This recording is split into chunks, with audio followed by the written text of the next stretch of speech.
Ini ada berapa kelompok ini?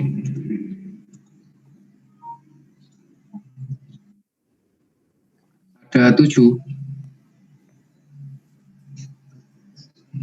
kelompok. Iya Pak, 7 kelompok Pak. Ini semua sudah upload tugasnya belum nih? Sudah Pak, barusan.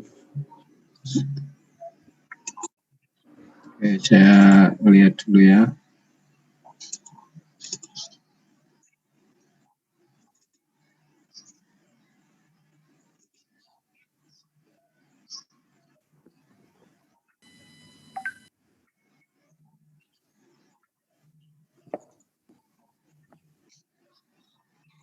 Kelas 57.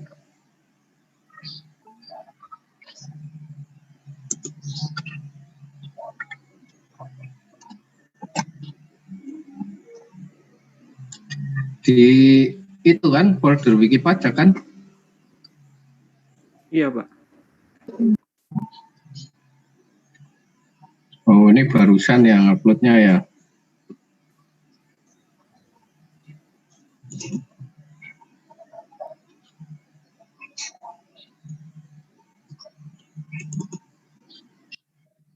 Oke. Aditya ada?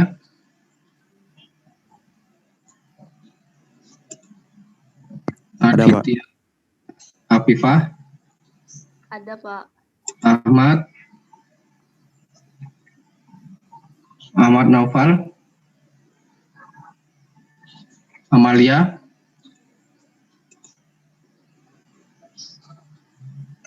Amalia ada? Ada.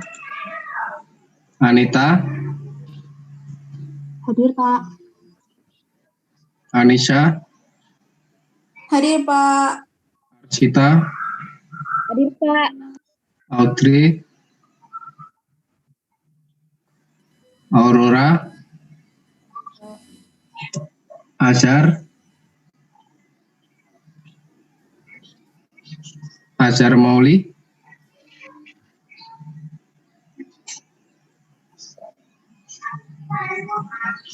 Nggak ada suaranya, Azhar Mauli. Dinda? Hadir, Pak. Eli Sapan? Hadir, Pak. Fadila? Hadir, Pak. Faris? Hadir, Pak. Grafta? Grafta?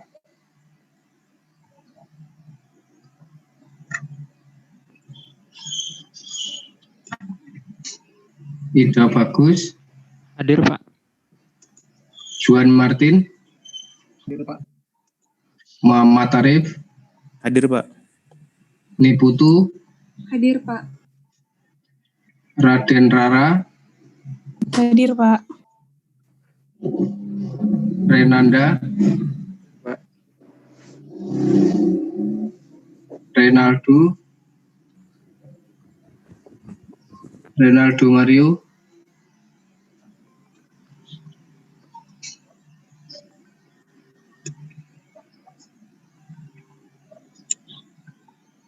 Renaldo ada nggak nih? Suaranya nggak kedengaran. Ricky Fajar? Hadir, Pak. Runeva?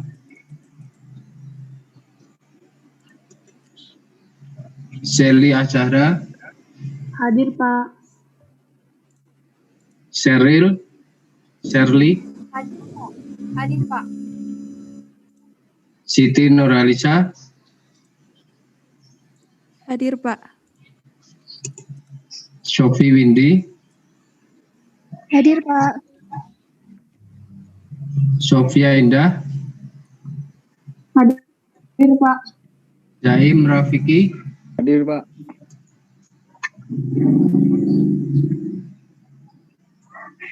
Ahmad Naufal, ini mana nih? Hadir, Pak. Ahmad Naufal, Pak. Amalia? Hadir, Pak. Ini tadi ada suaranya mana nih?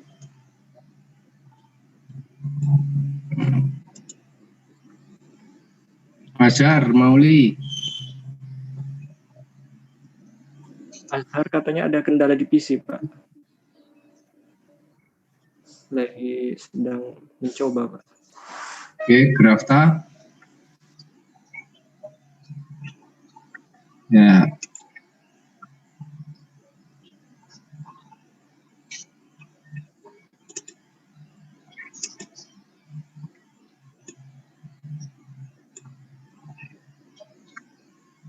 Nah, siapa kelompok yang sudah siap presentasi? Ini presentasi sekitar 15 menit ya.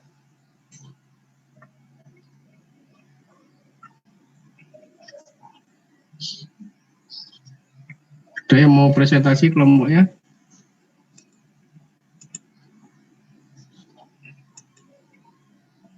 Oke, kalau nggak ada kita tunjuk ya. Kelompoknya Riki. Riki mana Riki? Fajar kelompok berapa? Siapa? Kelompok 4. Kelompok 4. Oke, anggotanya siapa aja nih? Anggotanya Zaim, Amalia Maharani, sama Juan Martin.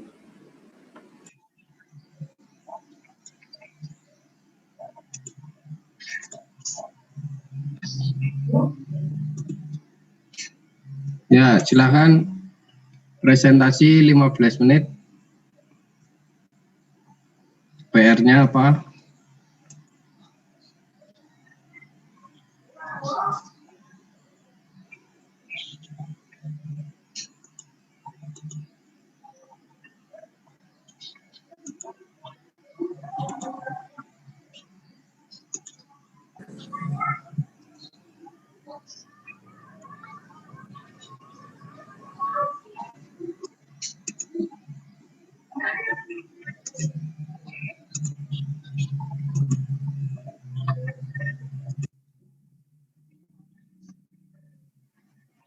Maaf Pak, saya belum bisa share screen Pak.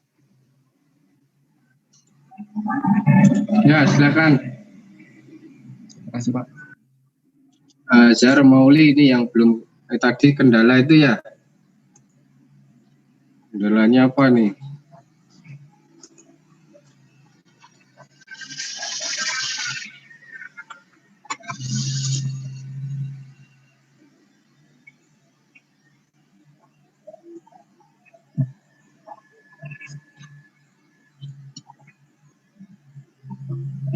Ini based on film kan?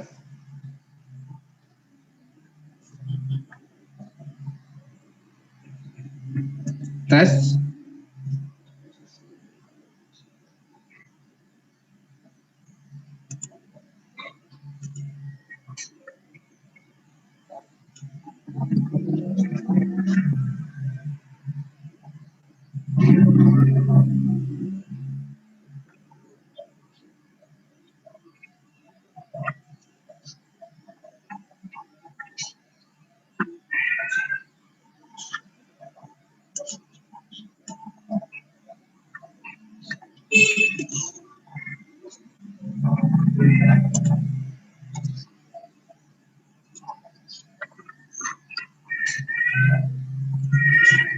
Ini filmnya ini, Freeport ini memang.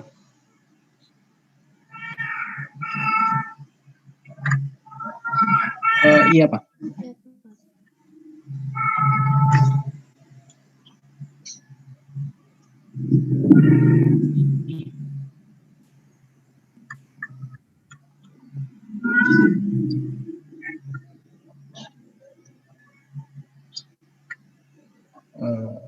Baik, untuk mempersingkat waktu, akan kita mulai presentasinya.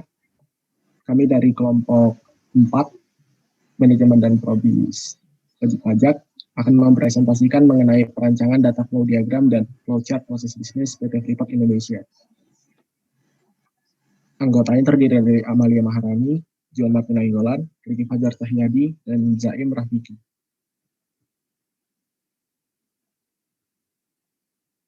Pertama, mengenai proses bisnis PT Freeport Indonesia.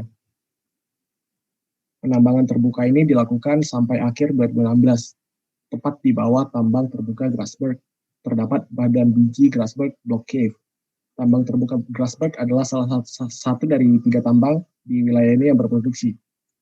Potensi nyata area lainnya dari proyek ini berada di bawah tambang terbuka, di bawah permukaan keras berupa Grasberg Block Cave yang masih pengembangan.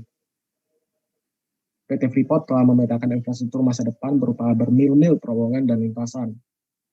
Adapun terowongan atau lintasan yang sudah dibangun dan digunakan. Nah, ini mengenai deposit kucing liar juga saya masih kurang mengerti ya apa ya. Tapi kalau di video itu semacam sejenis sebuah proyek gitu yang akan dipersiapkan untuk produksi bawah tanah masa depan dan ke arah timur ke salah satu tambang bawah tanah saat ini. Big Gosen yang mulai diproduksi 2010 dan dirancang berproduksi 7.000 ton biji per hari pada 2014. DOZ atau Deep Ore Zone juga sedang berproduksi dan di bawahnya DMLZ atau Deep Mill Level Zone dipersiapkan berproduksi sekitar 2015. Jadi secara keseluruhan badan biji bawah tanah mewakili 90% cadangan dan merupakan prospek masa depan operasi PT Freeport Indonesia. Mungkin ini bisa dibaca ya. Selanjutnya, pembangunan panel dan draw point dilakukan di level ekstraksi dengan pengeboran dan peledakan. 20 meter dari level panel dan draw point itu terdapat level undercut. Teknik mutakhir pengeboran dan ledakan, undercutting, untuk menggali badan biji dari bawah. Dengan cara ini, biji akan ambruk karena bobotnya sendiri. Setelah runtuh, titik penarikan dipersiapkan di level ekstraksi. Nah, sepanjang masa tambang Grasberg Block Cave akan dibangun lebih dari 2.400 titik penarikan dengan deposit 160.000 metrik ton biji per hari.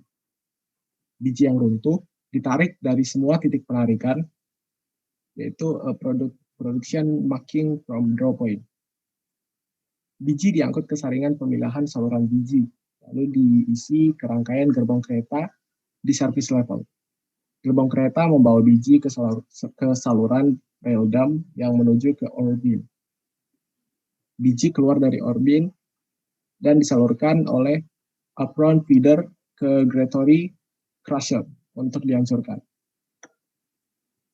Biji yang telah hancur akan disalurkan ke sabuk conveyor menuju pabrik pengolahan. Nah, pabrik pengolahan ini menghasilkan konsentrat tembaga dan emas dari biji yang ditambang dengan melalui proses memisahkan mineral berharga dari kotoran yang menutupinya. Langkah-langkah utamanya itu penghancuran, penggilingan, pengapungan, dan pengeringan. Penghancuran dan penggilingan ini mengubah bentuk besaran biji menjadi ukuran pasir halus guna membebaskan butiran yang mengandung tembaga dan emas. Konsentrat akan diekspor atau dismelter di Gresik melalui pelabuhan Amamapare. Nah, sebelum diekspor, konsentrat tembaga dan emas diuji kadar konsentrat untuk membuat report of analysis sebagai acuan untuk pembayaran awal biaya keluar. Dokumen PEB ini akan diterbitkan oleh DJBC setelah pembayaran dilakukan. Konsentrat yang akan diangkut ke kapal itu dilakukan uji sampel untuk melakukan verifikasi terhadap kualitas dan kuantitas konsentrat. Uji sampel ini menghasilkan Certificate of Analysis yang digunakan sebagai acuan menerbitkan provisional invoice yang berisi konfirmasi berisi detail dan harga suatu transaksi kepada pembeli. Sesampainya kapal di pelabuhan tujuan, konsentrat ini dilakukan uji sampel oleh surveyor independen untuk finalisasi nilai jual beli sampai pada penerbitan final invoice yang menjadi basis pelunasan pembayaran. Provisional invoice dan final invoice menjadi dasar perhitungan royalti sesuai dengan kontrak karya 2 pasal 13.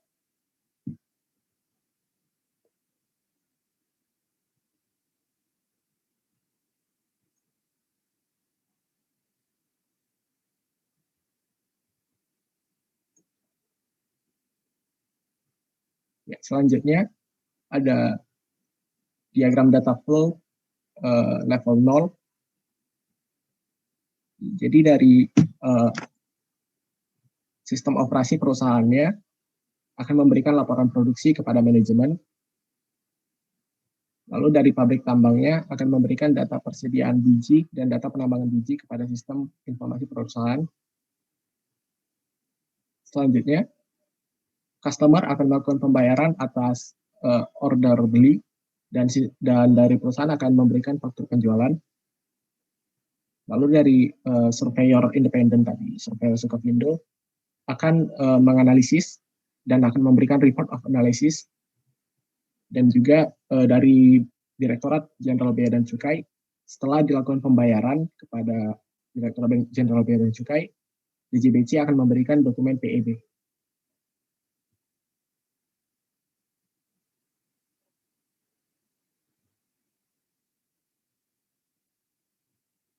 Selanjutnya akan dijelaskan oleh rekan saya, Amalia. Baik, di sini.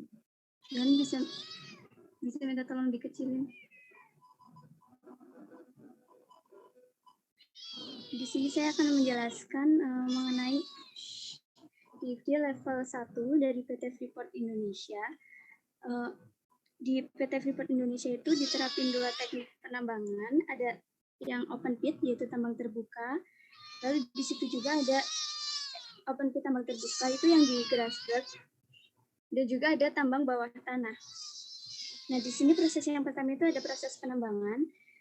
Penambangan itu dilakukan proses pengambilan biji dari pusat tambangnya, dan untuk data potensi itu dikumpulkan melalui operator, dijalankan, kemudian nanti dari operator itu dipersiapkan seperti pembuatan terowongan dan lain-lainnya.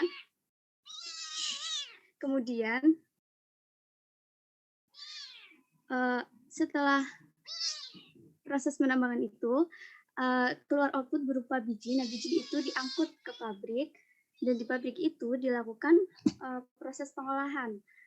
Di proses pengolahan ini seperti ada yang dijalankan itu ada proses pengapungan, pengeringan, dan juga proses-proses lainnya.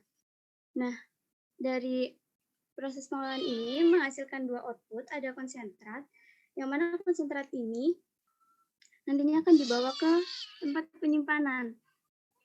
Selain ada konsentrat, ada juga sisa pasir yang diendapkan di daerah pengendapan. Nah, kemudian untuk proses yang ketiga,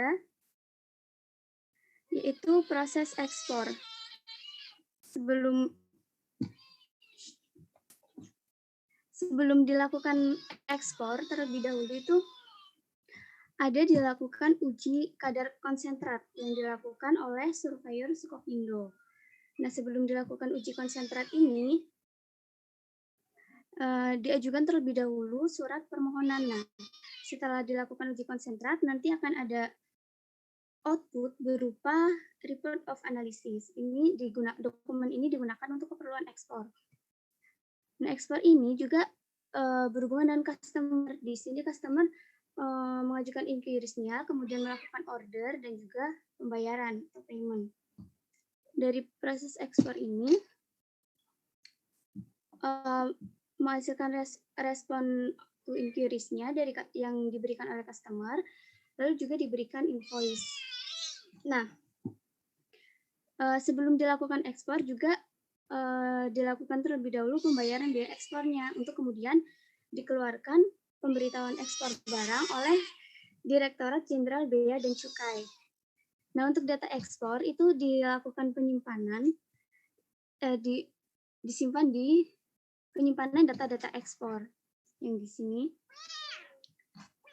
Kemudian setelah pendataan selesai bisa dilanjutkan dengan proses penghafalan. Seperti itu. Kemudian untuk DFD level 2-nya akan dijelaskan oleh Zain.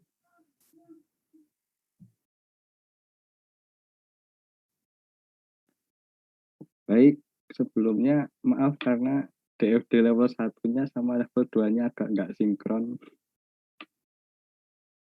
Jadi nggak sinkron gimana, Mas? ya, yang di level 1-nya tulisannya proses penambangan, tapi di sini tulisannya proses produksi, Pak. Oh, proses ekstraksi ini, tak? Iya.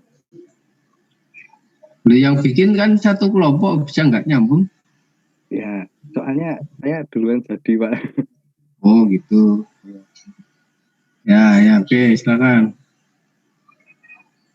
Jadi pada proses ekstraksi ore ini, bagian penambangannya itu memberikan informasi rencana produksi ke gudang. Kemudian gudang memberikan informasi bahan baku yang akan diberikan, misalnya kayak produk, bahan bakar gitu.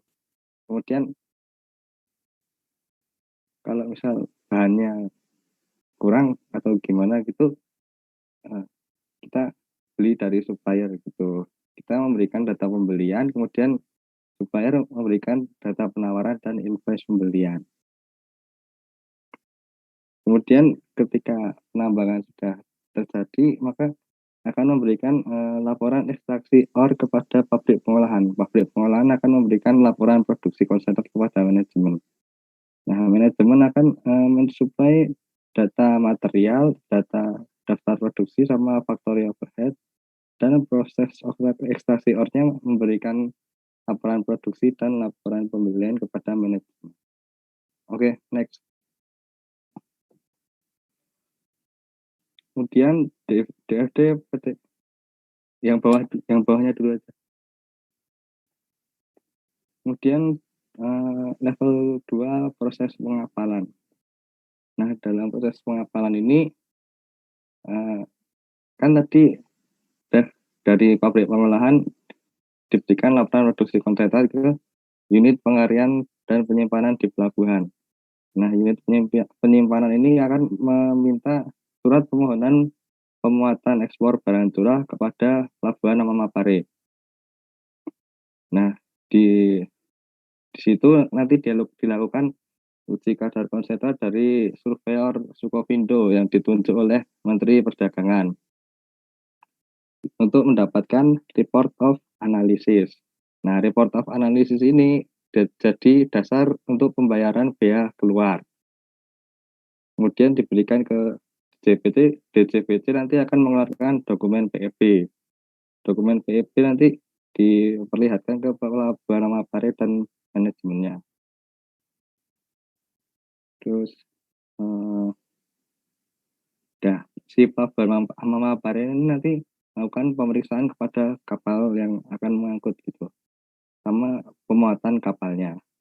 Waktu kapalnya sudah dimuat itu sama pemuatan itu, konsentratnya itu ditimbang sama diuji sampel kedua. Uji sampel kedua nanti keluar certificate of analysis. Nah, certificate of analysis nanti dijadikan provisional invoice oleh manajemen. Yang pembayaran dong.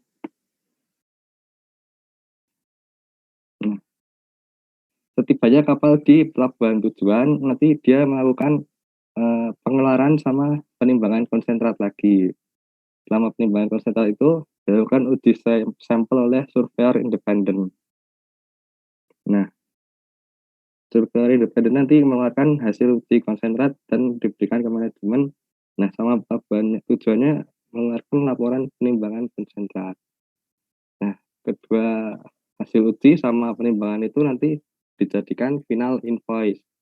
Final invoice itu nanti dijadikan dasar pembayaran oleh customer sama pembayaran royalti ke pemerintah. Baik, selanjutnya flowchart akan dijelaskan sama Mas Niki.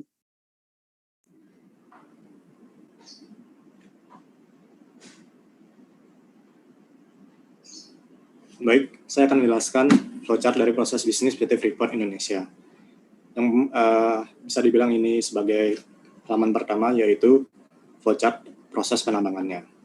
Pertama, dimulai dari transportasi pekerja yang berlokasi di Rich Camp Yard.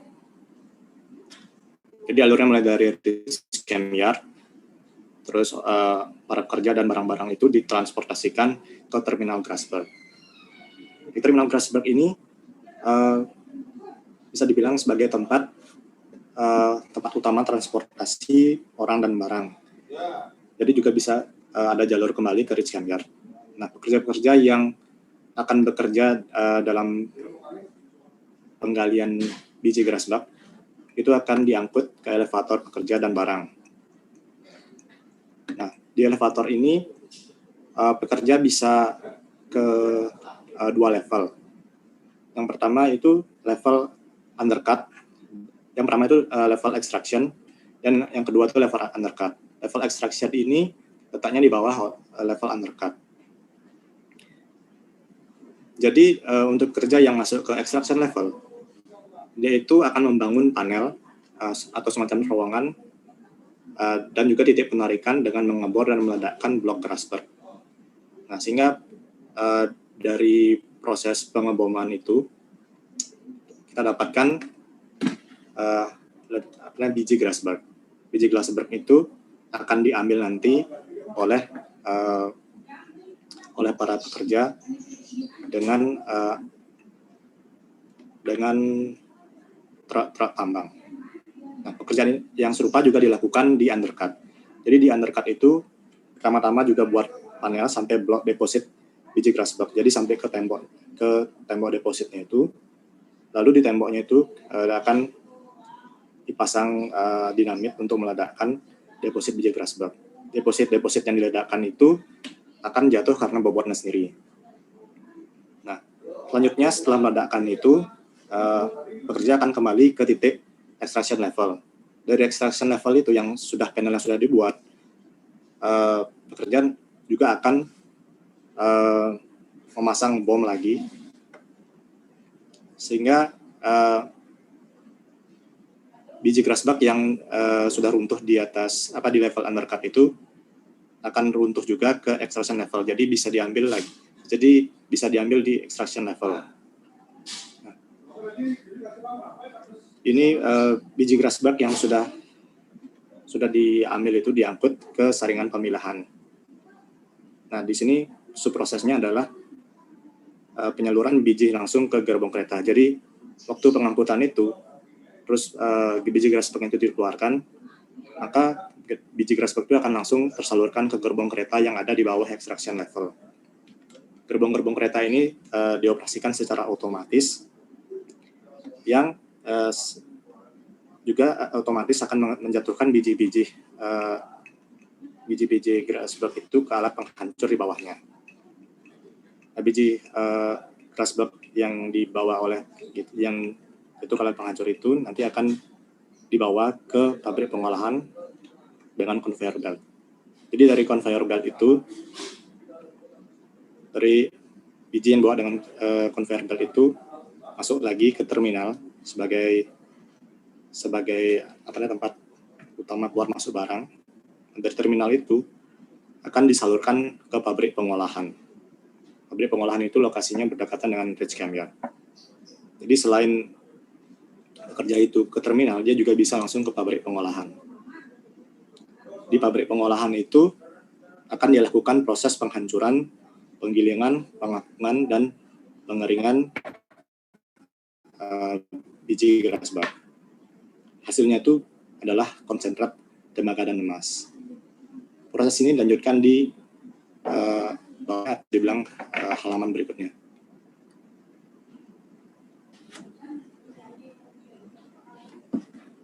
Scroll.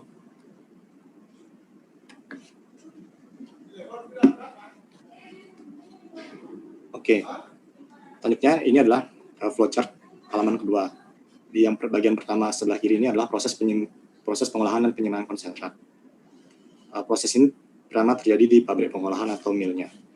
Dari konsentrat tembaga emas ini, hasilnya itu disalurkan dengan jaringan pipa ke pabrik pengeringan di Amamatari.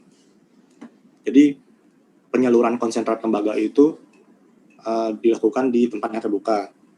Bahkan bisa dibilang di sepanjang jalan utama tempat lalu lintas kendaraan. Nah, itu dialirkan dengan jaringan pipa yang sangat panjang. Nah, setelah di pabrik pengeringan di Amamatari ini akan disimpan konsentratnya itu sampai pengapalan. Jadi sebelum proses untuk diekspor, disimpan dulu di semacam gudangnya di pabrik pengeringan di Amamatari itu. Nah, di sini PT Freeport akan mengeluarkan surat permohonan pemuatan ekspor barang curah kepada surveyor Sukuvindo. Ini masuk ke proses yang dokumentasi pemuatan ekspor barang curah dan pengujian konsentrat. Jadi setelah minta bantuan surveyor untuk menilai dan menguji konsentrat itu, dikeluarkanlah report analisis. Report of analysis. Report of analysis ini diberikan lagi kepada bagian administrasi dokumen internal PT Freeport Indonesia. Jadi report of analysis ini akan masukkan ke database dan juga dokumen internal. Nah,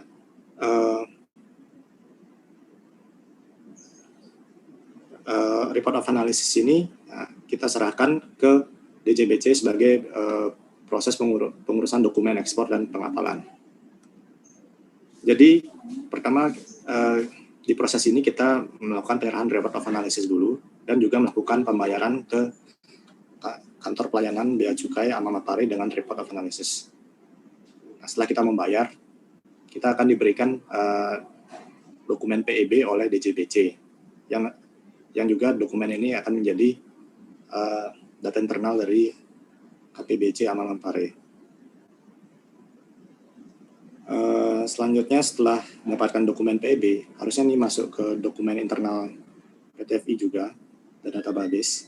Nah, setelah dokumen PEB ini terbit, maka kita bisa akhirnya PT FI bisa melakukan pengapalan konsentrat ke pelabuhan pengapalan. Jadi proses pengapalan itu dilakukan dengan conveyor belt.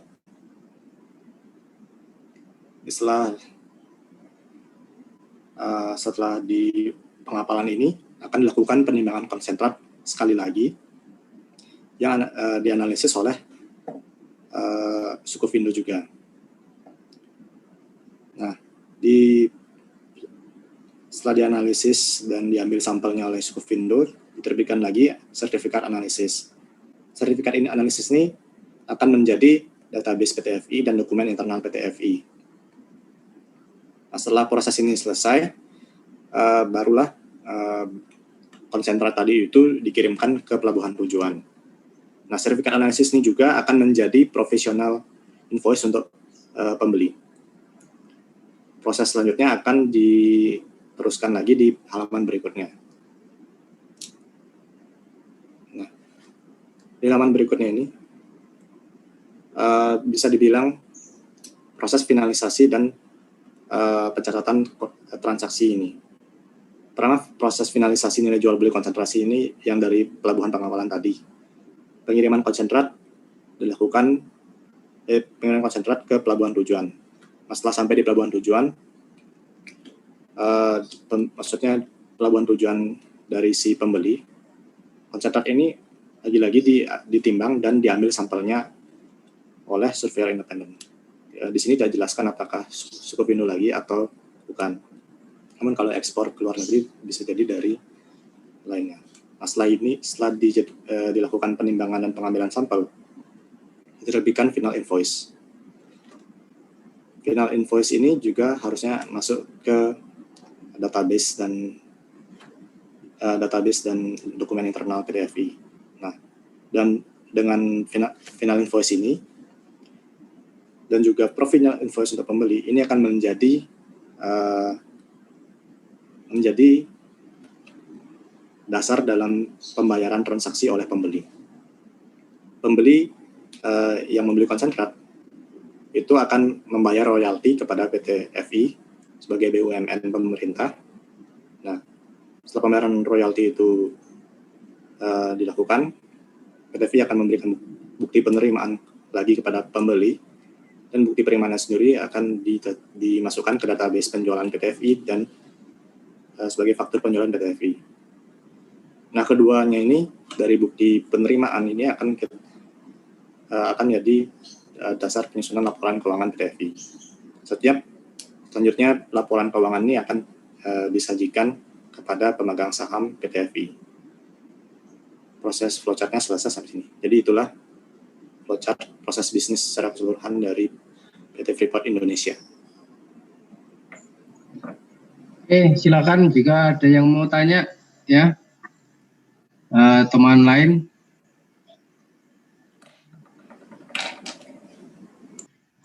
Ada yang mau ditanyakan?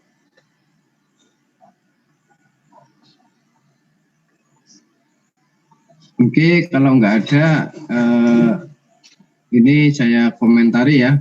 Coba tadi ditayangkan dulu ininya, DFD-nya. Nah ini ya, mulai dari DFD ini saya nggak tahu nih ngambil gambarnya dari mana nih ya, teknik gambarnya ini ya. Kalau dari DFD level 0-nya itu, coba level 0-nya kan, nah ini menggambarkan input proses outputnya ini belum jelas ya. Jadi kalau minimal kan level 0 itu harus ada input, proses, dan output kan gitu ya. Nah, terus ada minimal satu eksternal entity ya. Ini campur aduk ini, manajemen ini maksudnya eksternal atau gimana nih? Manajemen eksternal, dia juga eksternal, customer eksternal. Ini manajemen sama customer sama nih, kan eksternal jadinya. Nah, ini jadi agak membingungkan ini sistem ini ada di mana sebenarnya itu ya. Nah, itu yang apa namanya? Level 0. Nah, ini inputnya dari mana kita nggak tahu nih. Ini inputnya mulainya dari mana kita nggak tahu nih. Campur aduk ya. Nah, ini untuk yang pertama. Yang kedua level satunya. Level satunya, nah ini proses, oke, proses penambangan, proses pengolahan, proses ekspor. Nah, ini kalau konsisten kan persegi kan lambangnya eksternal ya kan. Nah, ini maksudnya apa nih? Grassberg ini kan gunung kan, tambang bawah tanah, Grassberg ini maksudnya apa? Ini enggak susah dipahami nih. Penyimpanan, customer oke ya. Kalau eksternal customer oke. Eksternal ini cuma ini jadi eksternal ini maksudnya apa? Ini kurang komunikatif. Jadi ada kekeliruan menempatkan posisi ya. Atau sistem itu ditaruh di mana ini kayaknya masih membingungkan. Yang lebih parah tadi saya lihat di DFD ada dokumen, coba turun lagi. Nah, lagi. Nah, ini parah ya. Ini salahnya parah. Kalau yang di atas mungkin masih bisa ditolerir, tapi kalau di DFD ada dokumen begini ini parah nih salahnya ya. Nggak bisa membedakan antara flowchart sama DFD. Nah itu, oke, yang flowchartnya, nah ini sama nih. Tadi DFD atasnya DFD atasnya naik dulu. Nah ini flowchart nih, level 2 proses pengapalan DFD kan. Nah ini parah banget nih ya, ini totally wrong nih ya.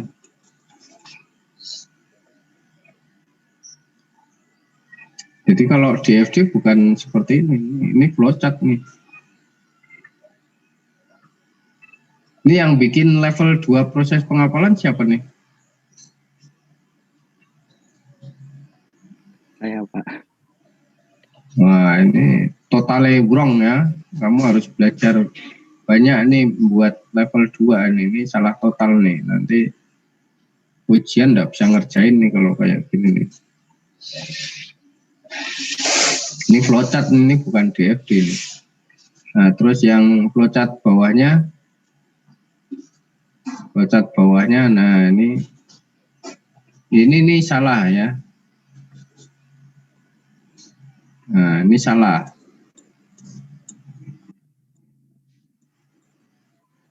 Jadi kalau judul atas itu kan ini kan entitas yang menghubungkan DFD sama flowchart itu di sini. Ini sini ini namanya entitas. Hanya ada orang, departemen apa gitu. Bukan proses, ini kan proses nih jadinya. Nah, terus harus ada startnya. Ini startnya di mana? Nggak ada nih. Startnya di mana? N-nya di mana? Itu harus ada. Start N, yang minimal dulu itu, minimal standar minimal mesti tahu dulu gitu cara mengerjakan yang minimal gitu. Ini startnya kan nggak ada, prosesnya apa. Terus kalau flowchart tuh ada dokumennya, ya kan? Ada database-nya. Ini menggambarkan arus barang, flowchart arus barang.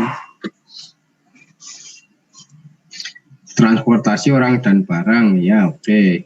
Cuma kan dalam yang dibangun dari flowchart itu adalah sistem operasinya. Jadi meskipun misalnya nih transport barang dan pekerja misalnya gitu ya, terminal Graceberg. Terus ini kan lambang apa nih?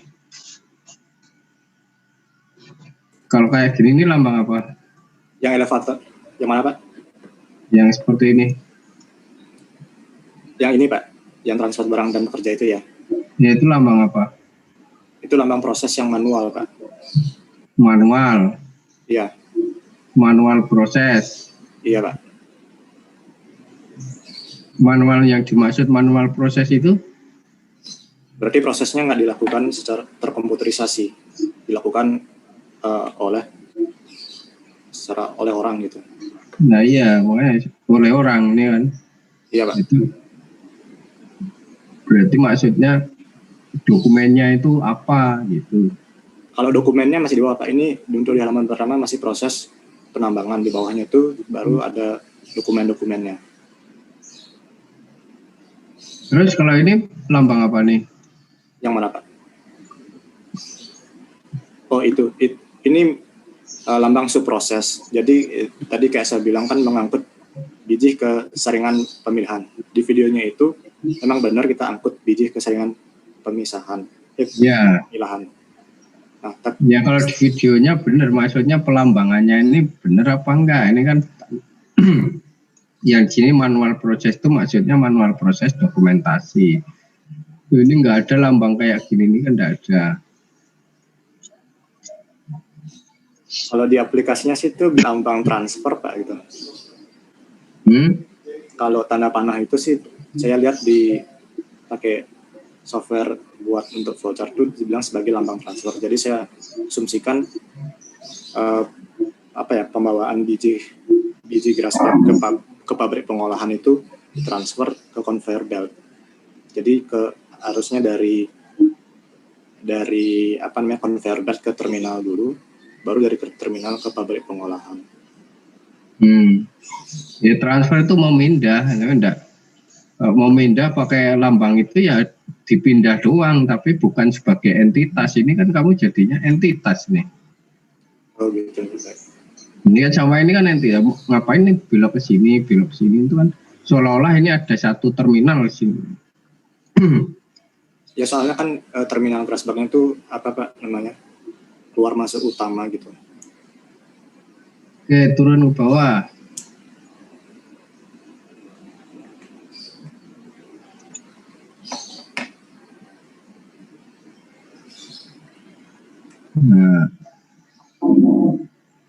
Nah ini dokumentasi. Jadi ini logikanya masih agak kacau ya. Makanya jadinya gambarnya ya ikut kacau. Dokumentasi itu munculnya begini, bukan begini nih. Jadi makanya setiap proses ini ada dokumentasinya mestinya. Ada outputnya, misalnya kayak gini nih ada dokumentasinya. Dia rangkap berapa misalnya gitu kan. Nah itu flowchart gitu, satu dikirim kemana. Jadi yang digambar flowchart itu alur dokumentasinya. Kalau kamu mau gambar alur bukan programmingnya, pekerjaannya, nah itu nanti beda lagi, simbol-simbolnya nggak campur aduk seperti ini. Ini kan sebenarnya yang digambarkan itu kan dokumen, makanya sini ada database, ada dokumen, Data ini database komputer, ini ada, sini ada nanti apa misalnya kan arsip gitu. Jadi konsisten yang mau digambar apa ini. Oke. Ya, kita lihat kelompok berikutnya. Coba kelompok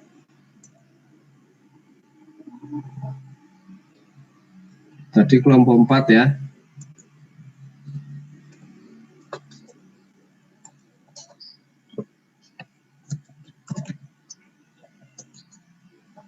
Ini kelompoknya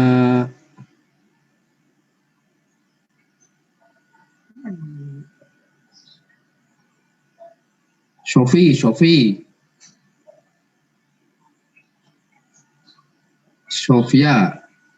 Sofia kelompok berapa?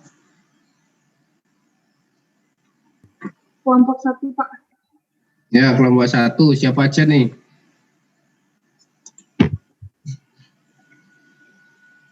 Waktunya 15 menit ya, cepet aja. Jangan lama-lama. Sofia ini. Terus siapa lagi? Raden Rara, Afifah, Anita, sama Niputu. Raden Rara, Afifah, Anita, Anita, sama Niputu, Pak. terus satunya? Saya, Pak. 1, 4 nih. 4 ya? Berlima, Pak, sama Niputu. Satunya siapa? Sofia, Rara,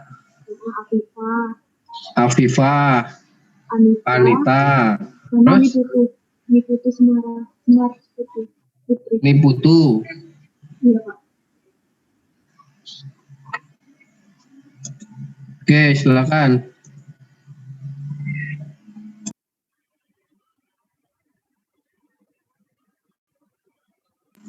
Lima 15 menit.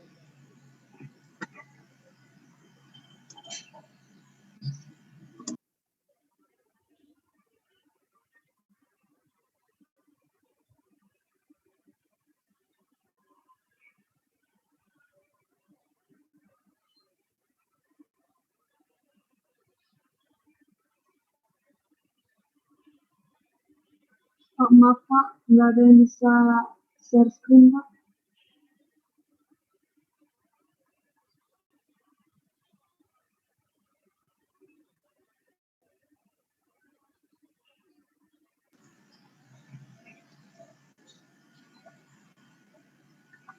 Itu bisa langsung Mbak share screen-nya, sudah semua di sign.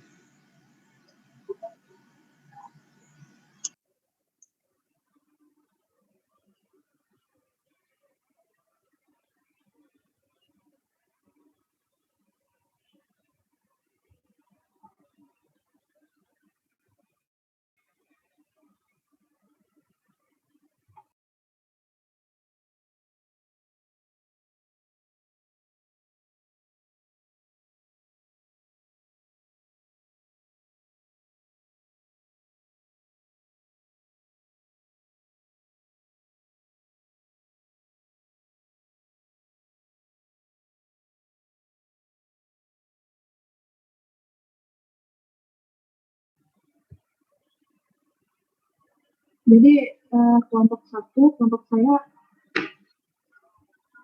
membahas tentang data flow diagram dan shortcut proses bisnis PT Tokopedia. Jadi di sini perkembangan teknologi dan informasi memberikan pengaruh yang signifikan bagi proses bisnis tiap organisasi atau entitas bisnis. Penyesuaian proses bisnis dilakukan sebagai upaya untuk meningkatkan efektivitas dan efisiensi kinerja dalam memenuhi kebutuhan konsumen. Jadi selain penyesuaian proses bisnis, juga berbagai inovasi proses bisnis yang baru dikembangkan melalui usaha marketplace dalam bentuk e-commerce, seperti yang dilakukan oleh PT Tokopedia. Jadi yang pertama yang saya akan bahas di sini adalah di level 0. Jadi di sini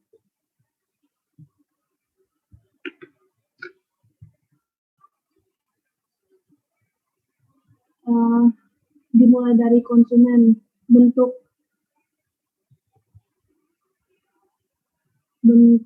di FD-nya game server. Dimulai dari konsumen, jadi konsumen itu kalau mau beli yang harus pertama kali dilakukan itu adalah registrasi user ID, email, password, konfirmasi password, alamat, nama lengkap, dan lokasi. Lalu registrasi ini dibuatkan data konsumen. Data konsumen ini digunakan untuk masuk ke web Tokopedia tersebut sama untuk pengiriman. Lalu penjual di sini sebagai entitas. Jadi di sini sebagai entitas ada admin, konsumen, sama penjual. Penjual kalau yang pertama dilakukan juga harus registrasi terlebih dahulu, lalu dibuatkan data penjual. Data penjual ini akan digunakan untuk masuk ke web, untuk pembelian dan penjualan, lalu untuk pengiriman. Dari pembelian dan penjualan ini dibuatkan daftar belanja. Daftar belanja ini digunakan untuk pembayaran. Lalu di sini kalau dalam melakukan transaksi itu harus dilakukan proses pembayaran sama pengiriman. Terus admin ini harus membuat data master entry yang terdiri dari 5 data. Data konfirmasi kode, data barang atau produk, data pengiriman, data nomor rekening bank, dan data nomor resi. Data konfirmasi kode ini digunakan untuk pembayaran. Jadi untuk proses pembayaran ini dibutuhkan data konfirmasi kode, data nomor rekening bank, sama daftar belanja. Lalu ada data jumlah toko dan barang. Data jumlah toko dan barang ini digunakan untuk pembelian dan penjualan. Lalu ada data nomor rekening bank yang digunakan untuk pembayaran tadi, sama data nomor resi. Data nomor resi ini digunakan untuk pengiriman. Jadi pengiriman ini dibutuhkan data nomor resi, data konsumen, sama data penjual. Lalu pengiriman tersebut dibuatkan laporan. Laporan ini memuat data laporan pengiriman dan data laporan keuangan. Terus laporan ini dikasih ke tiga entitas tadi, admin, konsumen, sama penjual.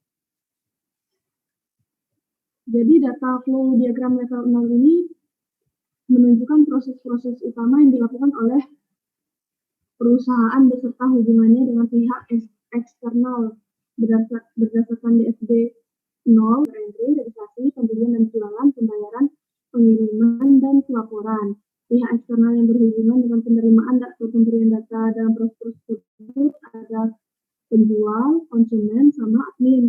Sebagai perusahaan yang menyelenggarakan marketplace online, proses bisnisnya memerlukan data store yang cukup banyak, sebab data yang perlu dikirim dan diterima juga sangat bervariasi. Data store tersebut diotomatisasi, dikoordinasi menggunakan sistem informasi dengan teknologi mutakhir, sehingga memberikan kesempatan bagi penjual dan pembeli untuk mengakses berbagai data secara daring. Lanjut ke DFD level 1.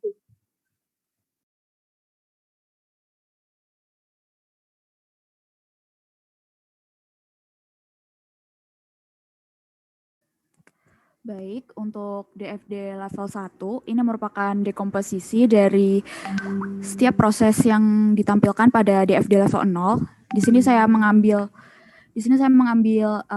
proses pembayaran dan pengirimannya. Jadi dalam kaitannya proses pembayaran, terlebih dahulu admin itu menerima laporan daftar belanja, kemudian jumlah pesanan, metode pembayaran dari konsumen, konfirmasi pembayaran, serta laporan tanggal pembayaran.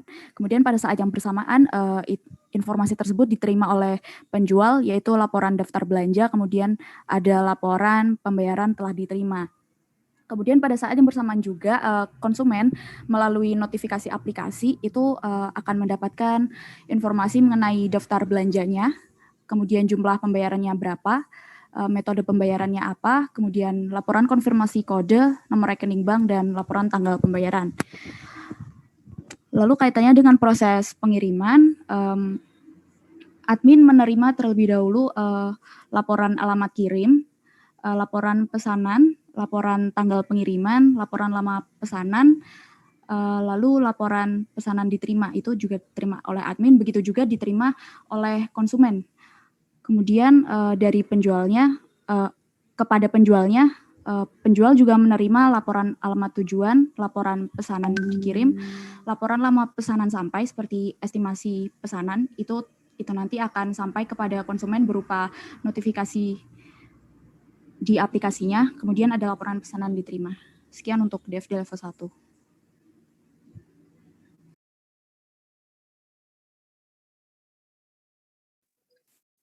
Kemudian adalah DFD level 2. DFD level 2 itu menunjukkan dekomposisi dari proses-proses sebelumnya. Dari DFD level 1 itu ada proses pembayaran dan proses pengiriman.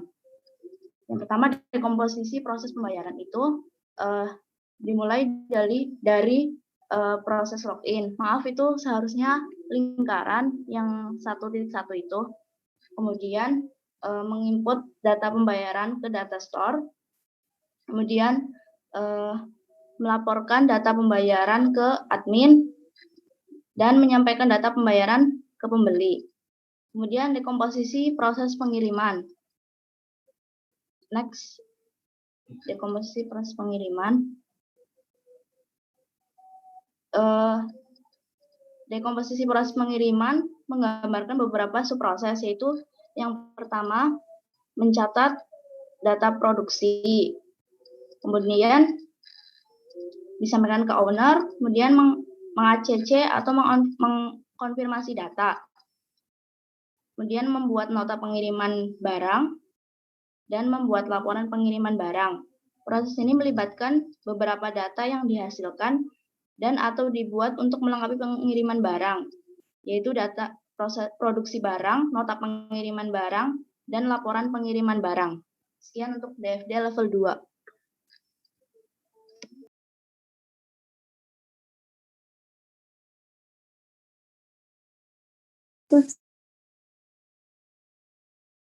Berikut saya akan menjelaskan mengenai flowchart Tokopedia. Dimulai dari start yang nantinya akan berlanjut pada inputan setelah input nama barang. Lalu sesudah proses mencari nama barang akan muncul barang yang dicari oleh konsumen. Lalu setelah itu berlanjut ke keputusan untuk membeli atau tidak. Jika konsumen memilih untuk membeli, itu berlanjut pada proses menyimpan ke keranjang. Setelah itu belanja akan dilakukan. Di sini kembali kepada proses keputusan di mana konsumen memutuskan untuk berbelanja atau tidak. Jika konsumen memilih untuk tidak berbelanja, maaf, ini seperti ada kesalahan. Jika konsumen memilih untuk berbelanja, selanjutnya itu proses mengisi formulir jumlah barang yang dibeli dan alamat tujuan kirim. Setelah itu, konfirmasi kode pemesanan yang berlanjut kepada nota total pembayaran. Setelah itu, berlanjut pada pembeli memilih metode pembayaran. Berlanjut ke gerai atau toko yang bergabung dalam Tokopedia, lalu ada konfirmasi kode pembayaran. Setelah itu, setelah konfirmasi kode pembayaran akan muncul bukti konfirmasi pembayaran yang nantinya itu akan masuk pada sistem Tokopedia. Nah, untuk setelah metode pembayaran, uang akan masuk kepada bank melalui transfer rekening dan dibuktikan dengan adanya bukti transfer. Bukti transfer itu dikonfirmasi ke Tokopedia untuk dilanjutkan ke penjual. Setelah itu penjual memproses proses selanjutnya, yakni proses packing barang dan akan keluar input nomor resi pengiriman. Ini dilakukan oleh penjual di Tokopedia. Setelah itu proses selanjutnya barang dikirim dan barang diterima oleh pembeli, yaitu pihak pertama. Lalu jika telah selesai, pembeli mengulas barang yang dipesan dan berakhir pada selesai. Proses selesai di pembeli. Terima kasih.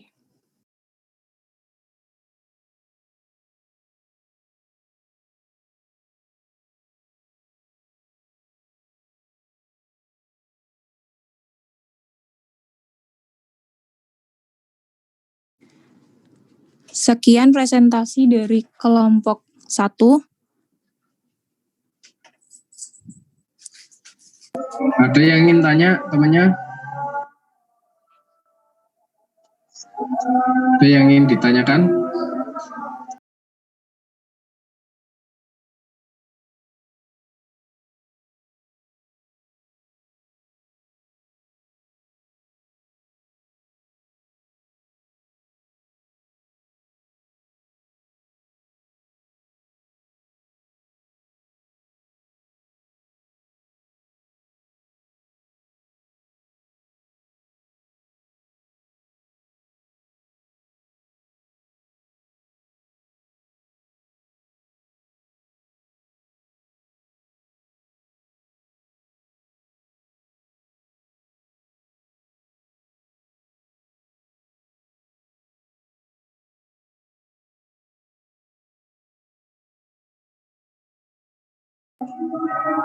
Nggak ada yang tanya ini? Coba ditampilin kalau nggak ada yang tanya. Kita review sebentar ya. Supaya tahu apa. Nanti pas ujian itu tahu yang benar mana, salah mana gitu ya. DFD, ya, ini kalau flowchartnya ini kacau balau ya. Ini sebenarnya mau gambar apa ini? Ini flowchart Tokopedia gitu. Tokopedia mau digambar kok ada di Tokopedianya, ada di sini, itu kan udah jelas kacau itu ya. Mohon koreksinya, Pak. DFD-nya mana DFD-nya?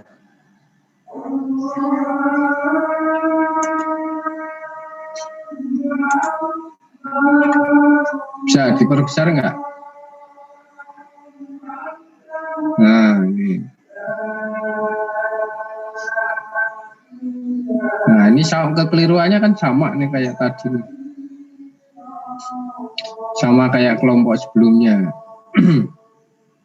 Ini bulat ini menggambarkan apa? Proses kan? Ini level 0. Nah, ini salah total ya. Ini DFD-nya salah total. Ini pembayaran, proses, pengiriman, proses, laporan. Nah, ini bukan proses. Masuk, ini apa maksudnya masuk ini? Jadi ini campur antara DFD dengan flowchart. Ya. Logikanya tercampur antara DFD dengan flowchart. Jadi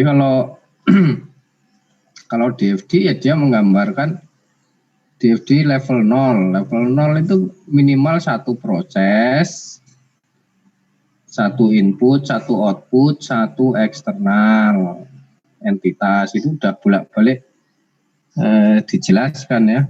Di slide juga ada, contohnya juga ada. Nah, ini kan salah.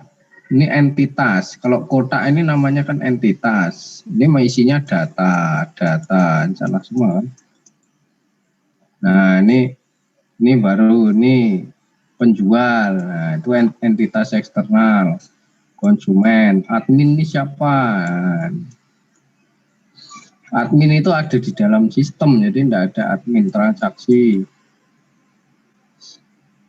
Ya, ini kalau dikasih nilai kira-kira 30 lah ini. Ya. Ada yang mau ditanyakan nggak? Cara gambar DFD ini.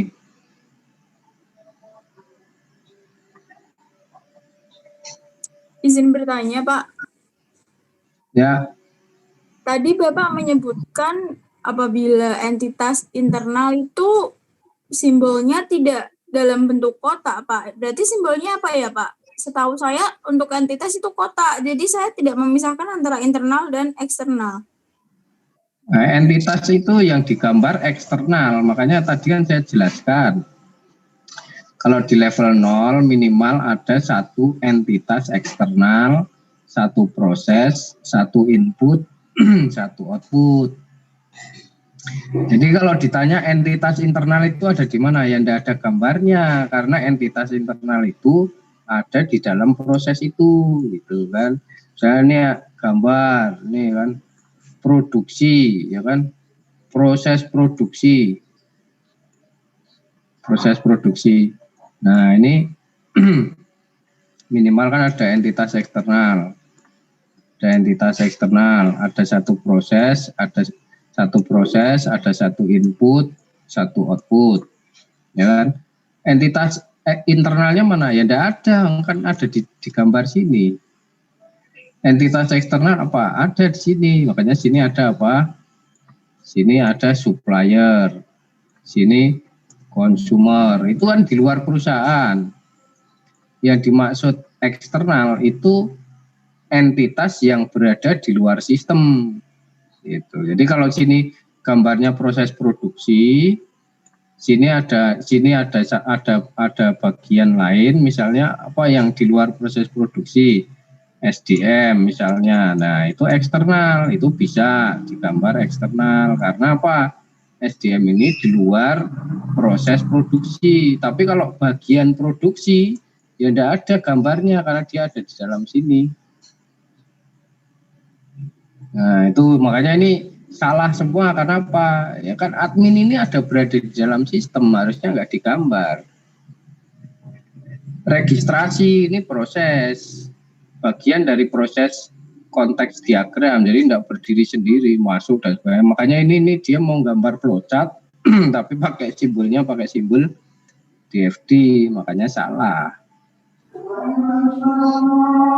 Pengiriman, laporan, ya ini jelas nggak? Menjawab pertanyaannya nggak? Berarti yang dimaksud eksternal itu bukan berarti yang di luar perusahaannya, tapi di luar dari prosesnya itu ya Pak? Di luar sistem yang mau digambar. Iya, yang nah, makanya kalau lingkaran itu kan Pak, proses lingkaran itu. Kalau gambarnya itu apa namanya? Makanya tadi yang kelompok pertama dia gambar sistem gitu kan.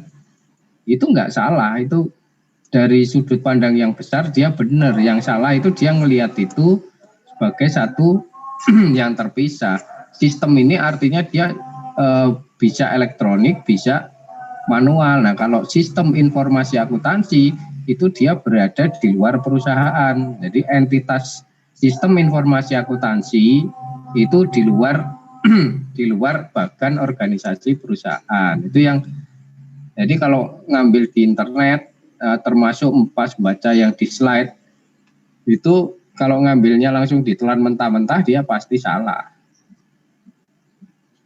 Karena sistem informasi itu kan sistem yang ada di dunia abstrak, itu ada di server itu ya. Ada di server, ini sistem sebagai sebuah program, makanya programming system.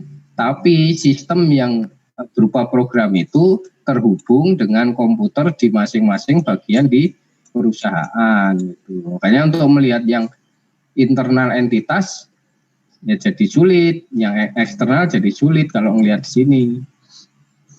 Karena ini sudah pakai informasi akuntansi. Tapi kalau manual, ya ini harusnya nggak pakai istilah sistem informasi. Gitu. Itu tadi kesalahan kelompok pertama. Ini kalau kelompok kedua ini contoh yang salah total ya. Jadi nanti kalau pas ujian ada yang jawab seperti ini sudah kira-kira sudah bisa memastikan nilainya dapat berapa gitu ya. Ada lagi mau ditanyakan? Izin bertanya. Oh. Ya. Siapa mau tanya lagi tuh? Ya.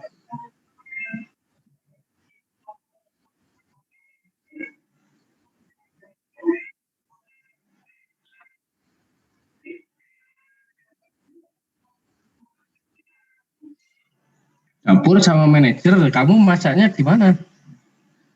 Ini kamu mau gambar apa? Proses pemesanan makanan.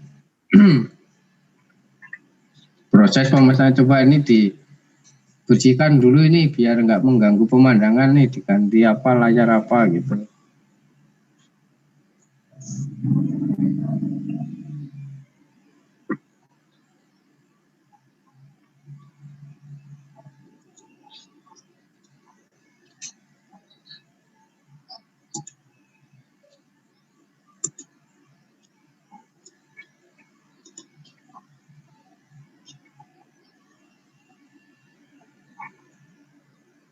Nah, misalnya kita mau gambar apa namanya proses pemesanan makanan gitu ya. Nah, itu sebagai level berapa? Level 1. Jadi kalau level 1 berarti semua harus ada dulu kan. Jadi kalau level 1 sama level 0 itu bedanya, kalau di level 1 sudah apa namanya muncul database. Nah, ini yang ambil yang simpel aja nih. Ya kan? Ini mau proses pemesanan makanan. Panahnya mana nih? Panahnya sudah. Nah, ini konteks diagramnya. Jadi kalau mau ininya itu mesti ngambil dulu konteks diagramnya. Kalau tiba-tiba level 1 harus ditarik dulu konteks diagramnya apa. Supaya enggak liar, kecuali kalau itu mau dibikin konteks diagram. Jadi konteks diagram itu harus ditafsirkan dulu.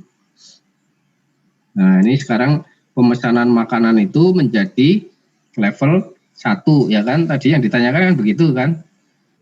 Berarti dalam konteks diagram itu sini anggaplah misalnya sini proses produksi restoran. Produksi restoran ya.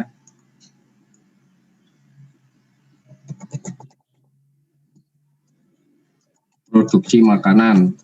Nama itu tidak masalah, yang penting menggambarkan apa yang ada dalam sistem itu. Maksudnya penamaannya itu tidak membingungkan.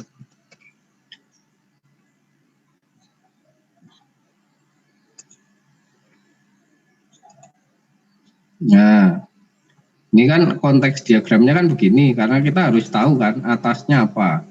Nah, di dalam sini, ini terserah, sini mau konsumen, ini mau bagian apa, ini konsumen ya misalnya. Nah, sini input nih, entitas input. Nah, entitas input itu bisa siapa saja, bisa pembeli, bisa kasir ya, tergantung kita mau nanti ngelihatnya kemana. Nah, ini karena kita mau menurunkan dulu level 1-nya, sini kan ini harus di breakdown menjadi 3. Nah, misalnya nih, sini proses produksi makanan, kan tadi level 1 nih, berarti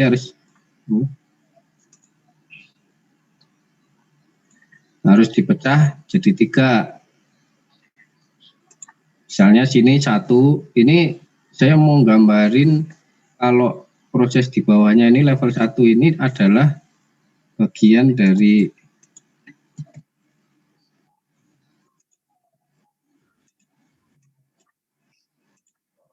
nah,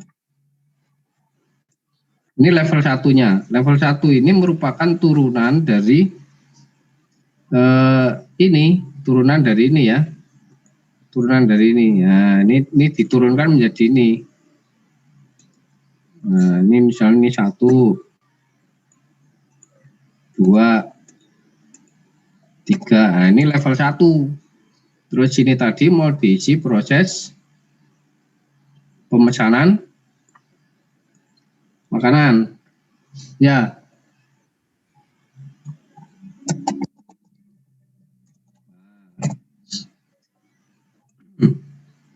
Terus apa? Nah, berarti ada input di sini. Input ini berasal dari, jadi ini menjadi pintu pertama. Ini kotak yang ini jadinya enggak apa ya, kurang lincah nih gambar.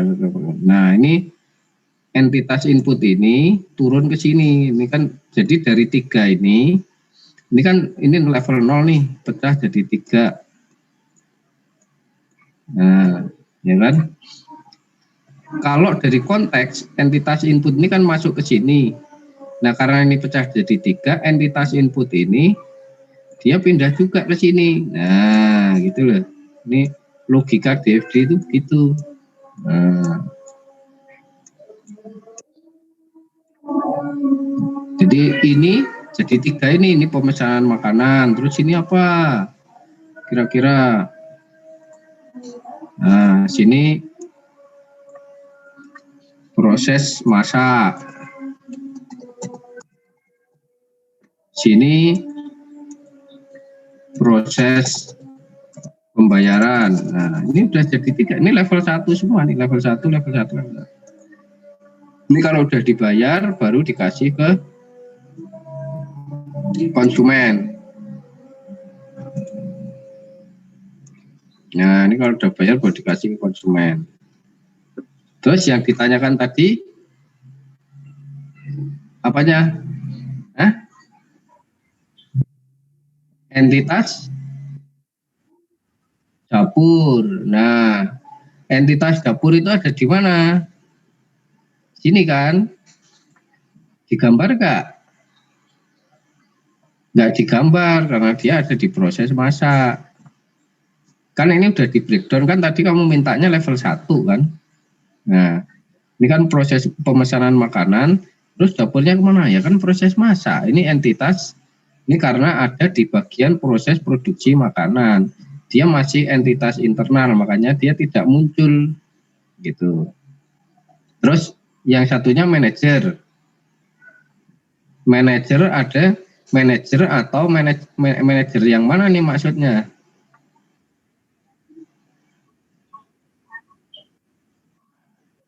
Nah, ini di sini nih manajer itu, ini kalau di kasir dia akan masuk ke sini, dia akan masuk entitas internal.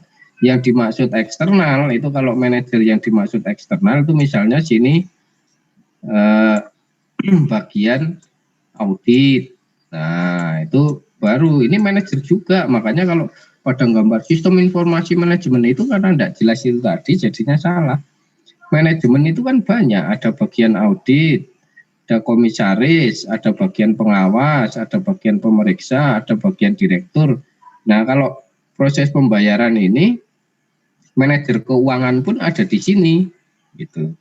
Dalam proses pembayaran ini kalau diturunkan lagi nanti ada aja ada di sini ada banyak-banyak nih, ada validasi kwitansi, ada pengeluaran nota, ada perekaman jurnal, itu kan semua keakuntansi. Ini orangnya ada di dalam. Tapi kalau bagian audit ini di luar karena apa? Dia nggak mengotorisasi proses ini gitu.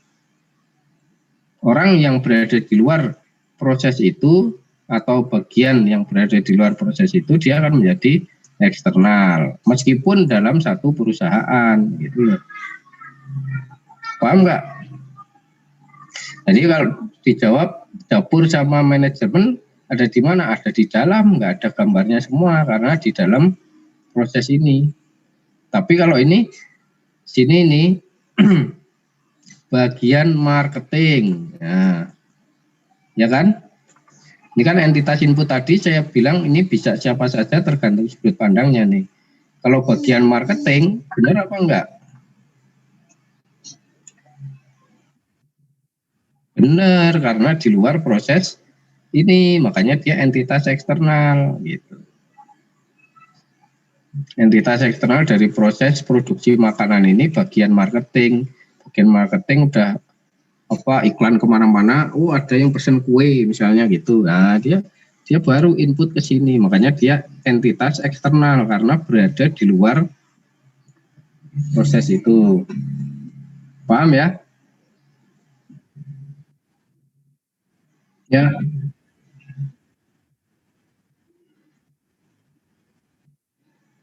Ya.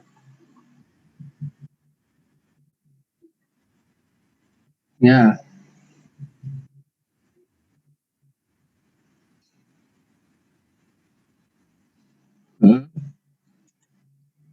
Terus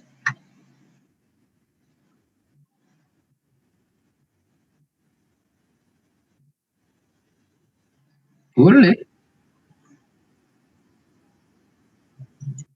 Ya, makanya itu bedanya DFD sama flowchart tuh begitu. Ini kalau DFD ini turun nih misalnya turun lagi gitu ya, dipecah lagi. Jadi sini ada 3 lagi. Nah, banyak beranak pinak gitu kan. Ini masih gambaran kasar ini.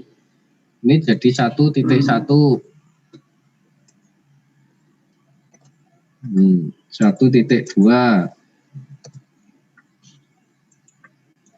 1.3.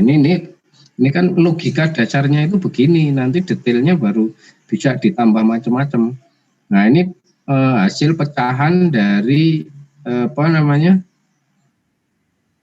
pemesanan makanan. Nah, ini kan jadi 3 itu kan. Nah, nanti mau didetailkan di sini mau apa, nah baru bisa gitu.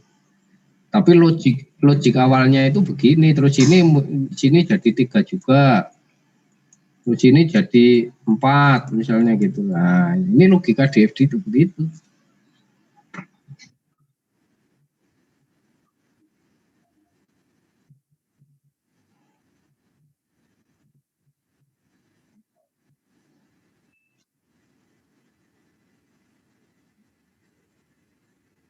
Enggak, level 2 itu artinya turunan dari semua ini.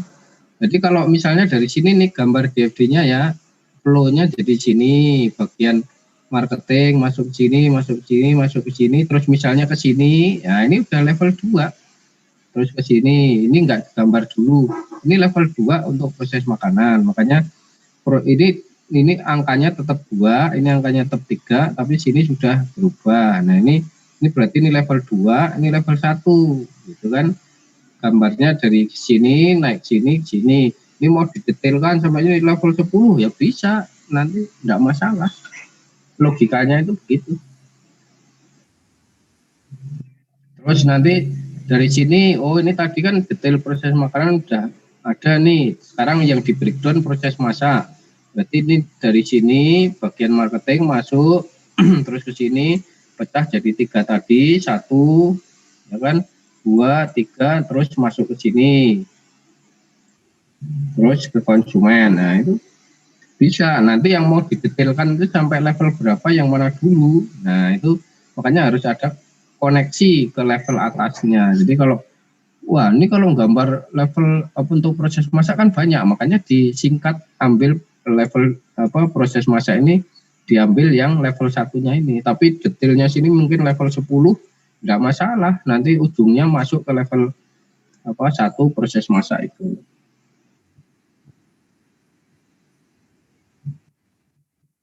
Enggak. Makanya yang ditanya kalau tadi, jadi level 2 yang mana? Level 2 itu semua ini. Makanya tinggal kamu berasumsi yang kamu level 2 kan yang mana.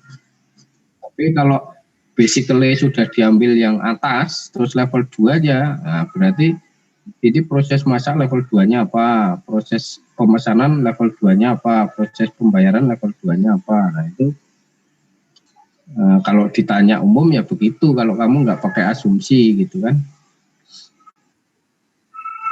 Jadi ya bukan level 2 itu level yang menerjemahkan semua ini terus dibikin 3 gambar juga, enggak, ini kan masing-masing bisa beranak pinak gitu. Oke, ada lagi yang mau tanya? Izin bertanya, Pak. Ya. Mau nanya yang di PPT kan, Pak, di contoh DFD level 1-nya itu di situ ada proses pembelian.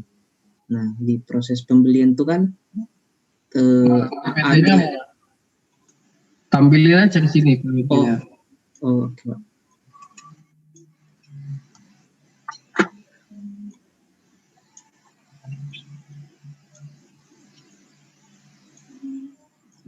Sudah kelihatan, Mbak.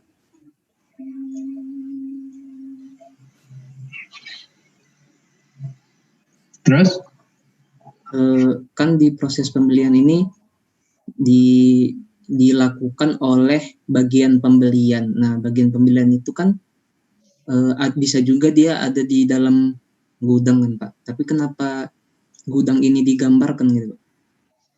Oh, ini yang tadi saya jelaskan ya, ini sistem informasi DFD level 1. Jadi di sini makanya atasnya kan nih coba naik ke 20. 20. Nah, ini kan sistem informasi kan yang tadi saya jelaskan di awal. Makanya ini entitas yang abstrak tadi gitu. Entitas yang abstrak itu ada di dalam komputer gitu. Makanya kenapa sini ada apa namanya? Nah, misalnya ini kenapa ini eksternal kan, supplier, gudang eksternal, ketua eksternal, anggota koperasi eksternal. Nah, ini ada komputer gitu. Ini server kan gitu ya. Ya, karena server sistem informasi kan server. Nah, kayak komputerisasi. Nah, ini terus di breakdown, berarti yang mau di breakdown itu komputernya itu turun ke halaman 21.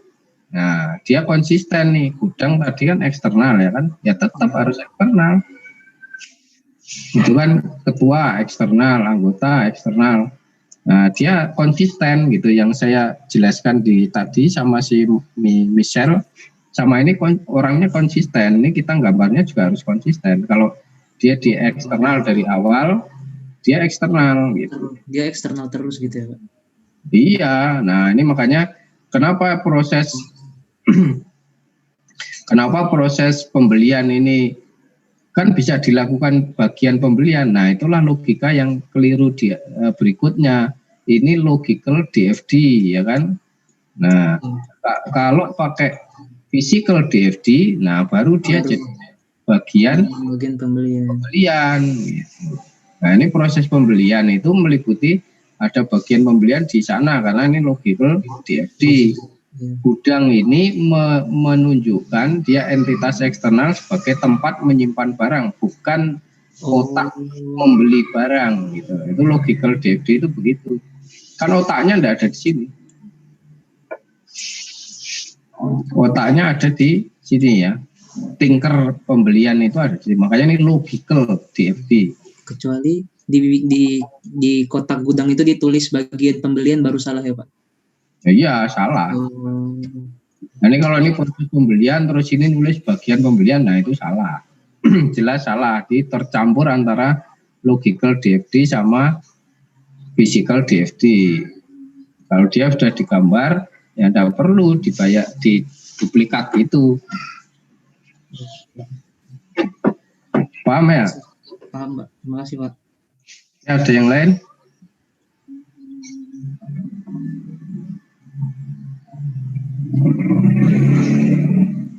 Ada lagi yang mau tanya? Oke, kalau nggak ada satu kelompok. Izin bertanya Pak. Ya. Saya masih belum dapat pemahamannya untuk flowchart Pak. Boleh nggak Pak tanya Pak? Ya, flowchartnya mana? Gimana Pak? Yang kamu nggak ngerti flowchart yang mana? Untuk tadi flowchart yang apakah flowchart itu juga pihak internal juga tidak dimasukkan Pak? Yang flowchart itu beda sama DFD logikanya. Iya. Tapi tadi untuk saat Bapak tanya itu yang untuk Tokopedia tadi kan ada Tokopedia di situ. Nah, itu koreksinya bagaimana ya, Pak? Coba ditayang. Bagaimana, Pak? Flowchart yang kamu tanyakan itu ditayangin biar kita bisa lihat. Baik, Pak. Boleh minta tolong nggak yang tadi Sofi atau tadi yang share screen?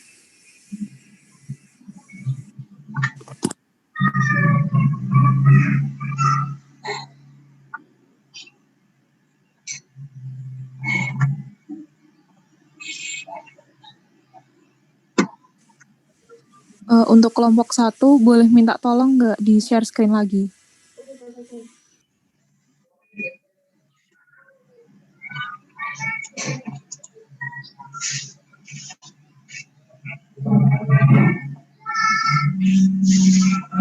Nih, salahnya iya, apa? Pak. Iya Pak, mohon koreksinya Pak.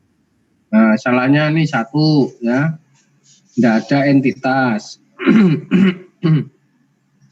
Entitas itu kalau flowchart dia munculnya di paling atas ini nih.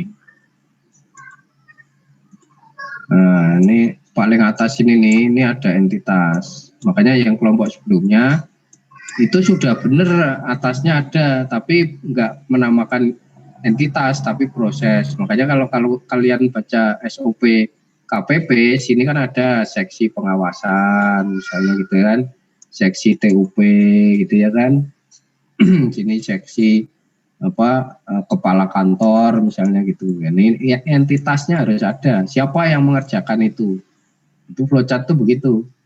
Makanya ada entitas itu tempat proses itu bekerja. Itu untuk logika flowchart. Makanya start ini mulainya dari mana? Gitu kan. BP, oke BP. Nah, BP start. Ini misalnya berarti ini apa nih? Ini apa nih? Tokopedia ya. Nah, berarti ini customer Tokopedia. Makanya ini tadi saya coret kan salah karena apa? Ya kan yang kita gambar Tokopedia, masa Tokopedia ada di sini. Nah, makanya ini WP, ini kalau WP apa? Customer ini apa nih? Customernya ini sebagai apa? Sebagai pembeli apa sebagai penjual? Gitu kan? Nah, makanya ini tidak jelas. Kalau sebagai pembeli, ya ini berarti pembeli kan gitu. Supaya jelas, ini proses pembelian di Tokopedia. Start. Nah, terus ini apa? Input nama barang yang diinginkan. Ini menggambarkan apa? Kotak ini simbolnya menggambarkan apa?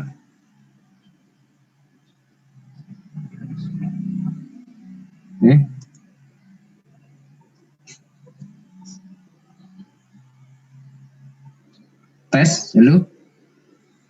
Suara saya kedengaran nggak? Terdengar, Pak. Nah, ini kotak menggambarkan apa? Proses, Pak. Proses apa?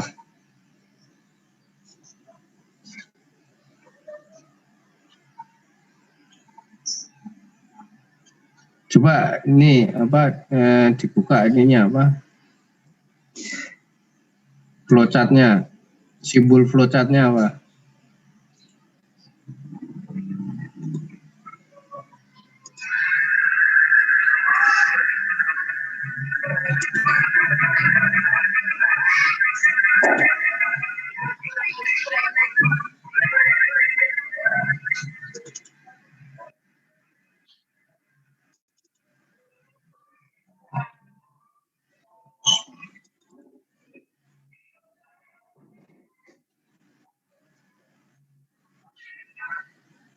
Udah ketemu belum?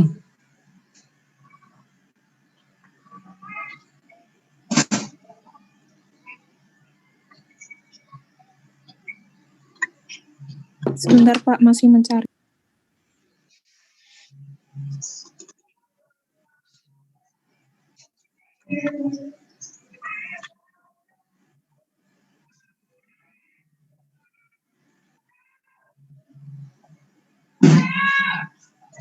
Ini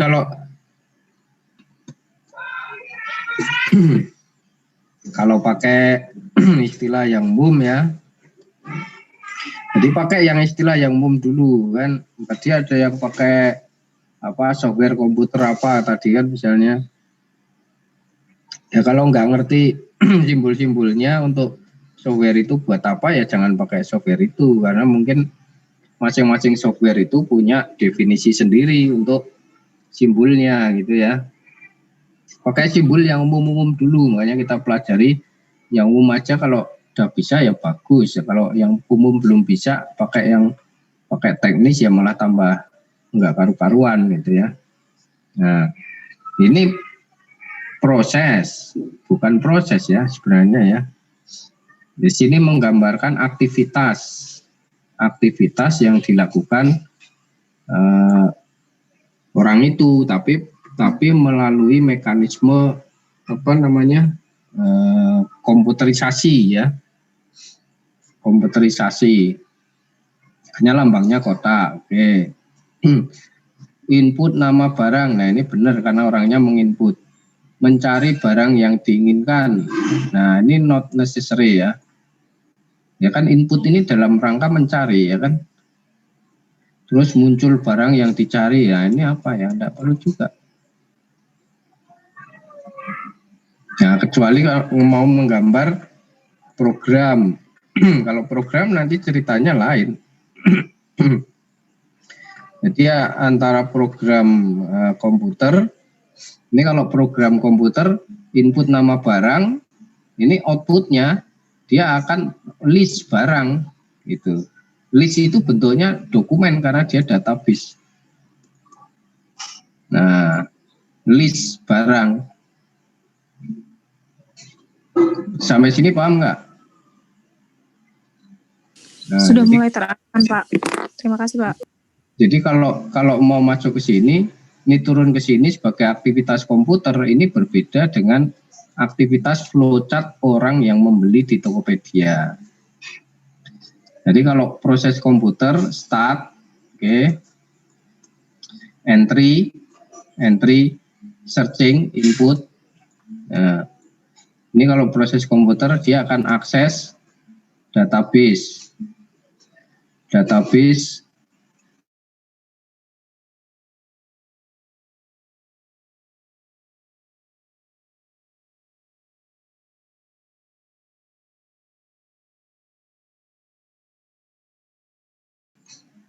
Nah, user baru dia akan memilih, ya kan?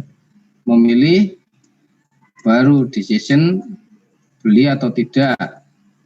Nah, ini kalau mau pakai komputer. Nah, kalau ya, ini klik ya, klik beli, masuk keranjang.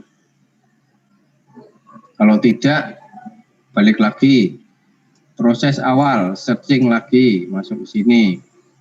Ya kan gitu. Nah, ini apa nih simbol ini nih?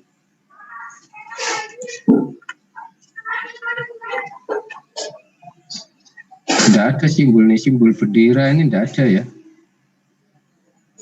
Enggak, saya enggak nemu nih simbol apa nih. Nah, jadi kalau udah order itu munculnya list.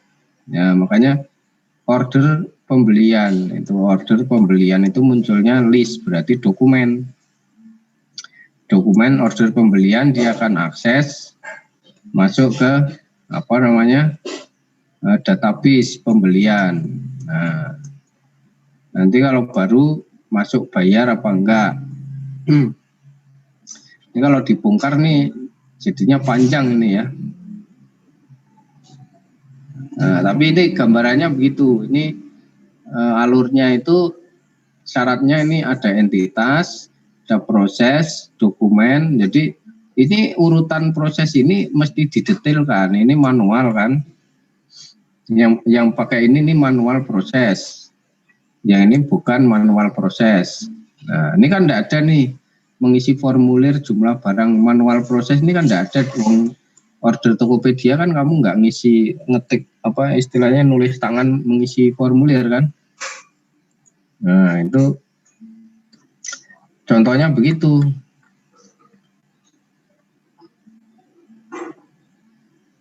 Bank, nah ini sebelum ke bank ini bukti transfer.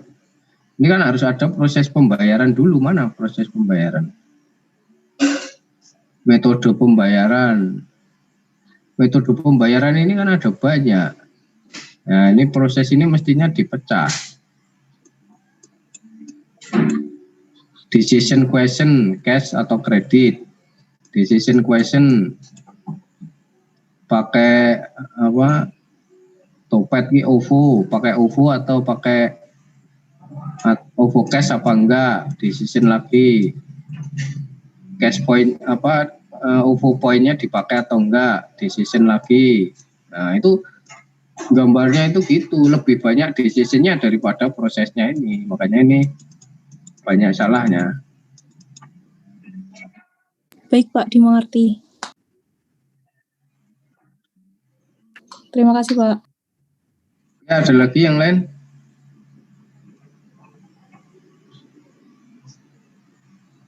Ini jadinya yang presentasi cuma 2 nih. Yang lain enggak presentasi nih jadinya. Ya, oke lah. Tapi saya bisa mengira-ira nanti saya lihat tugasnya kan baru dikirim siang ini, jadi makanya saya enggak tahu seperti apa tugas kalian ya. Nanti UTS isinya juga begitu ya. Mayoritas akan kalau diminta kalian mengoreksi apa itu DFD-nya gitu. Mengoreksi ya, mengoreksi DFD, mengoreksi flowchart. Jadi makanya kalau yang benar aja belum tahu ya salam nanti kalau suruh ngoreksi. Terus usulan koreksinya yang benar kayak apa, nah itu bisa enggak?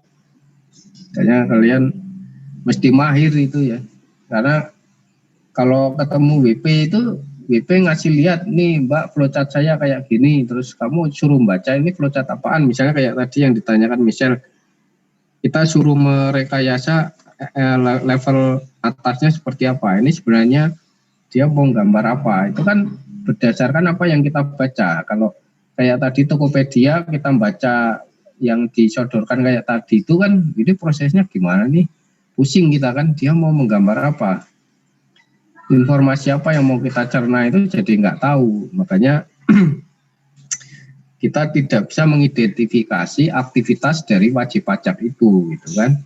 Nah, makanya langkah pertama ya kalian harus tahu yang benar seperti apa, yang salah seperti apa, itu yang mengerjakan siapa. Kan flowchart tadi kalau nggak tahu ini yang mengerjakan siapa, kita nggak tahu kan, itu yang bertanggung jawab siapa, kita mau pinjem buku, catatan, dokumen sama siapa, kita nggak tahu. Kita mau ngecek penjualan atau ordernya dari mana, kita nggak tahu. Nah itulah kenapa kita mempelajari ini, karena itu nanti ketika kalian kerja itu penting sekali ya. Ketika ketemu WP hanya dengan melihat flowchart, kita sudah tahu kemana harus mengakses, kemana harus bertanya, WP itu ngapain, yang dikerjakan apa. Itu flowchart itu berbicara banyak hal, DFD juga berbicara banyak hal. Nah kalian harus menguasai itu, makanya nanti ya itu kalian akan diminta ngoreksi, membetulkan usulan yang betulnya seperti apa gitu ya. Oke, ada yang mau ditanyakan? Belum kita akhiri?